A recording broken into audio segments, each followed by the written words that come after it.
दोस्तों आज हम बात करेंगे एक ऐसी इंटरनेशनल थ्योरी की जो बताती है कि कैसे आज देश एक दूसरे से गहराई से जुड़े हुए हैं। इसे कहते हैं कॉम्प्लेक्स इंटरडिपेंडेंस थ्योरी। कल्पना कीजिए दो देश हैं, स्टेट ए और स्टेट बी। पहले के समय में ये दोनों देश को बीच विवाद होता था तो सीधा सैन्य टकराव होता था, युद्ध ही एकमात्र विकल्प माना जाता था। लेकिन अब समय बदल चुका है। स्टेट ए को स्टेट बी से कच्चा तेल चाहिए, वहीं पर स्टेट बी को स्टेट ए से टेक्नोलॉजी और निवेश। उनके बीच व्यापार, टूरिज्म, स्टूडेंट एक्सचेंज, अंतरराष्ट्रीय संगठनों में साझेदारी, सब कुछ आपस में जुड़ा हुआ है। अब अगर युद्ध होगा तो दोनों को भारी नुकसान होगा।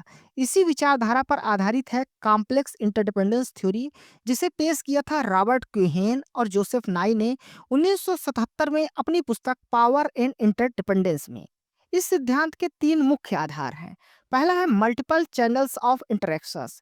अब देश एक दूसरे के साथ केवल सरकार से सरकार नहीं, बल्कि एनजीओज, कंपनियां, यूनिवर्सिटी और लोग भी एक दूसरे से जुड़े हुए हैं। दूसरा है absence of hierarchy among issues. अब केवल सैन्य और सुरक्षा ही मुख्य मुद्दे नहीं रह गए हैं, बल्कि पर्यावरण, व्यापार, शिक्षा, स्वास्थ्य भी उतने ही महत्वपूर्ण मुद्दे हैं। तीसरा है decline in use of military force.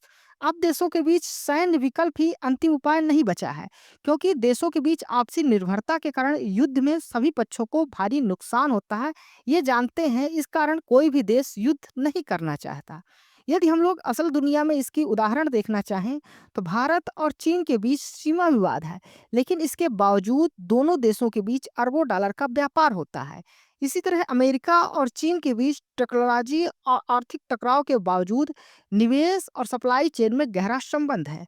Corona काल में भारत की वैक्सीन डिप्लोमेसी भी इस उदाहरण को दिखाती है। ये सब उदाहरण है कॉम्प्लेक्स इंटरडिपेंडेंस के, जहां युद्ध की जगह सहयोग और परस्पर निर्भरता की नीति चलती है। रियलिज्म कहता है कि दुनिया अराजक है और हर स्टेट सिर्फ अपने हित में काम करता है, ताकत ही सब कुछ है। लेकिन कॉम्प्लेक्स इंटरडिपेंडेंस कहता है कि आज की दुनिया में कोई भी देश अकेले ताकतवर नहीं बन सकता। हर देश दूसरे देश पर किसी न किसी रूप में निर्भर है। यही सच्ची शक्ति है।